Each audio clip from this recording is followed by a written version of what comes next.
In the name of the Father, and of the Son, and of the Holy Spirit. Amen. Human beings are created to praise, reverence, and serve God our Lord, and by this means to save their souls. And other things on the face of the earth are created for human beings, and that they may help them to live a happy life.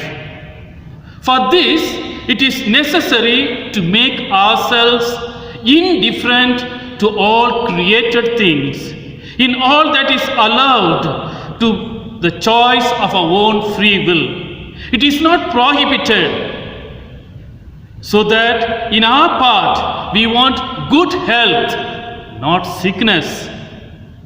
We need riches, not to live in poverty, honor, not dishonor, long life. Each one of us have the desire to live a happy life. For this we are created. God observes creation for what it is. God continues loving the world despite of all kinds of chaos and problems. Finally, God the Father intervenes and sent the second person to be the hope, the light for the darkness. The days are coming, says the Lord, when I will fulfill the promise I made to the house of Israel and Judah. We read in Jeremiah chapter 33 verse 14. Creation is awaiting the Messiah. There is hope for an answer of making right. My dear friends, Maranatha, which is a very important concept, particularly during the Advent season. What do you mean by Maranatha? This word is divided into three parts. Mar, which means Lord. A-N-N is our. And A-T-H-A, Atha, is the verb to come, which means our Lord comes. In other words, we say, O Lord, come. Some people translate it as the Lord has come. We find the letter to the Philippians chapter 4 verse 5. Preparedness for the Lord's coming. That means the Lord is at hand. Maranatha means Lord come. For us, how to understand during this season of Advent? The first thing is when we say Lord come, which means it is a prayer. As a petition for the liberation. As the Israelites are waiting for a Messiah, they were hoping for someone to come and redeem them. They were pleading and they were waiting. For whom? It was for the Lord. So we call it is a time of prayer. Advent is a time of prayer. The Maranatha invites us to pray, come Lord. The second thing is confessing ourselves to say that I am in loneliness, I am in distress, I need someone to help me. So we call it, we confess ourselves, not confessing our sins, rather we plead for the Lord to come and save us in our loneliness. The third thing is, it is a statement. Our Lord is present. The Lord is present means we worship Him, we honor Him, we adore Him. That's what we find, especially in the Lord's Supper. At each and every time when we celebrate the Eucharist, the Lord Himself is present. St. Paul explains, we are frequently partaking the Eucharistic celebration. We find in the letter to the Corinthians, 1 Corinthians chapter 11 verse 26, that the Lord is again coming. O Lord, come. It is not, when you say the Lord come means, it is not past, it is not present, it is not future. It remains for all three. That's why we find always the proclamation. Always we say, the Lord came, died and rose. That is our faith. When you talk about Advent, Advent means what? Preparing ourselves to commemorate the birthday of Jesus. What do we do? The observances, what do is we prepare ourselves. We prepare wreath every Sunday, light the candle, and we prepare gifts, we buy new clothes, and we have social gatherings, so on and so forth. But what does it mean, Advent? Advent means that coming. Advent is a Latin word. If you translate it in English, the word is coming. Now, when we talk about Maranatha, why did this word come? Which means, in the Jewish custom, it was a very important word. Only the very highly qualified people are used, are called as rabbis. Which means they are our master. It is very often used in Aramaic language. Jewish people also totally call their rabbis with respect.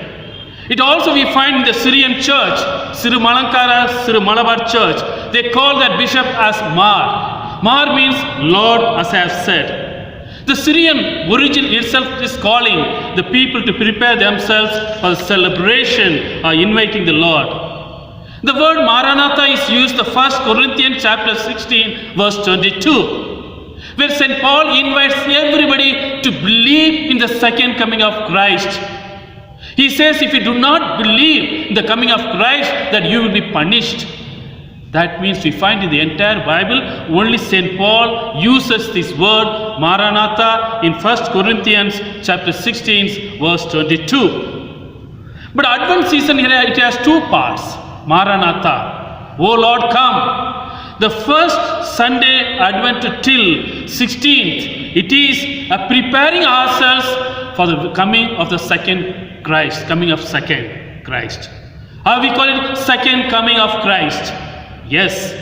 But the December 17th to 24th, we commemorate the first coming of Christ, whom we experience at each and every Eucharist. Jesus who came into the world, He who redeemed us from our sinfulness.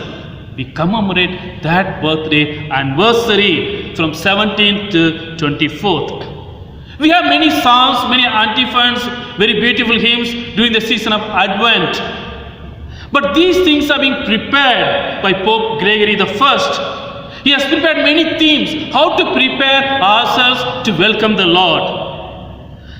And also I like to highlight to you all, we have 4 candles during the season of Advent. The first candle symbolizes for hope.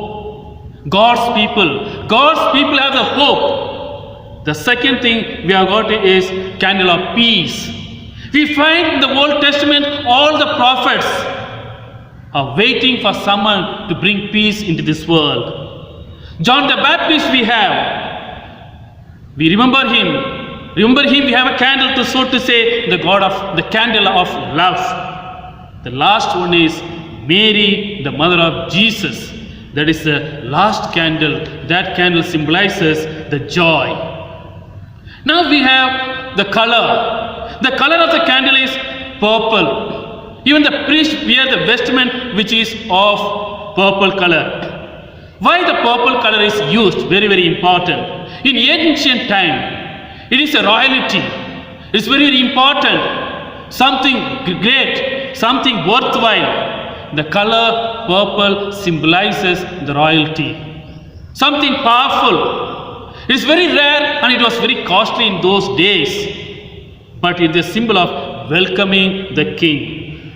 One of the candles during this week they use is rose color or pink color. This candle always is used particularly the third week. Usually they use it at third week. It's a joy candle. Because the season of Advent invites us to introspect ourselves. As youth, what are we going to introspect? Though we are preparing ourselves, buying new clothes, dresses, we clean our houses, we participate in many prayers, very good. But I like to highlight with only few points. The first thing is, we need to thank God for all that we are. We need to thank for all the graces we have received. The second thing is, we need to introspect our own good things, not so good things. In what I am so good, in what I am not so good, which God has given me the talents which I have not used. I call it as my limitations. So can I eliminate those limitations with the grace and blessings of God, with the hearts and minds of Jesus? And also, it is a time for each one of us to spend time with the Lord. As I said, oh come Lord. We are inviting God. We are asking Him to come into our lives, to change our lives. Can we review ourselves with the heart and mind of Jesus? The fourth one is to plead for mercy. Very often we pray for our own self. Yes, we need to scrutinize ourselves. We need to introspect our own selves. At the same time, we need to pray for the mercy of others. The world needs mercy today. Today, many people are suffering with COVID-19. We need to pray for them. We need to ask God's mercy and grace. That means it invites us to spend time with the Lord. The fifth one is very, very important. That is, I need to make amendments in my own life. I need to change. I need God's grace. What other amendments do I make? Some people make New Year resolutions. For Catholics, the New Year starts, the new liturgical starts on the first Sunday of Advent. As we begin the new liturgical calendar, we make amendments. I need to change these are things with the grace of God. The Christmas is a time to renew our relationship with our Creator and with our beloved ones, with our family members, with our brothers and sisters in our own family. Christmas time is a time to overcome our own hurdles. When we say, Lord come, why do we call God to come? Why do we need God? Because we need Him to change our lives. Every day in our life, incarnation takes place. Every day. The moment we think something, when I feel something, when I have emotional feeling something, negatively or positively, when I have good energy or not so good energy, that means something is reborn in my heart and mind. But the question comes, what I am looking for? This comes discernment. The discernment means I have two important things to share with you, my dear youth. Consolation and desolation. Consolation means that I have a feeling, good feeling, as I said, positive energy, all those things. But sometimes some sorrowful events takes place. We wonder, where am I? Our relatives come and give us support. That's a consolation at that time. That consolation is not going to be permanent. But the Word of God, the Word which came on this earth through Jesus, is permanent for us. So He is going to change our lives. So He is going to not only console us, rather He is going to be with us. That's what St. Paul says, it is not I who live, Christ who lives in me. Desolations. There are times we are confused as youth. We are disturbed. We are troubled. We are looking some guidance. Whom shall we turn to? That's what St. Paul rightly says. I don't want to do the things, but I do it. Whom shall I go and tell outside? If I go and tell outside, other people will laugh at me. But he says, cling to the person of Christ. So, my dear friends, the Maranatha, which means, Lord come to be with me. By the very virtue of baptism, we have received the Holy Spirit, Jesus in us. That's what St. Paul says, it is not I who live, Christ who lives in me. Cardinal Joseph has given very beautiful young Christian workers, YCW. It is internationally well known. It is for the working youth and for the youth who are seeking for consolation and peace and who are seeking the Lord during this season of Advent. He has given few guidelines. That means review of life. Maranatha, me as a priest, I feel it's a review of my own life. The choice, freedom with responsibilities. My dear friends, there are 7 steps I want to tell you. Very simple. Take your own time whenever you feel. We don't need to go outside because the Lord is within us. We are going to welcome him with joy like Mother Mary. The first thing is observe. What is happening within me? Why it is happening? Why it is happening outside? Observe things deep within and outside. The second thing is see. Why it is happening to me? Why it is happening to others? Why these things happening in this way? See. The third thing is very, very important is to study. Study the matter. Why I am doing like this? Why I am so good? Why I am not so good? Why people talk about me like this? Why I am not able to do this? Why I am doing it? Let me study myself. The first is observe. The second is study. Second is see. Third is study. The fourth one is very, very important. That is analyze. I don't want somebody else to come and analyze myself. Let me analyze myself. Because it is Jesus who lives in me. I am asking in my subconscious level, the Lord which is living in me, as I said, the first coming of Christ is in me.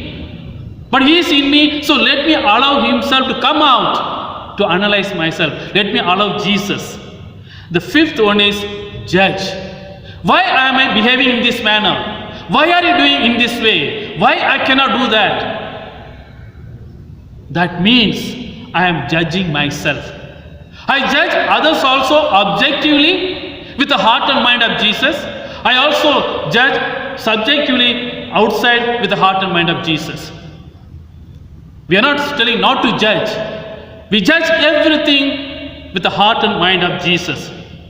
Because we say in the courts, when the lawyer addresses the judge, he calls him my Lord or your honor, which means he respects him, because humanly speaking, he is going to give a judgment after listening to both the lawyers.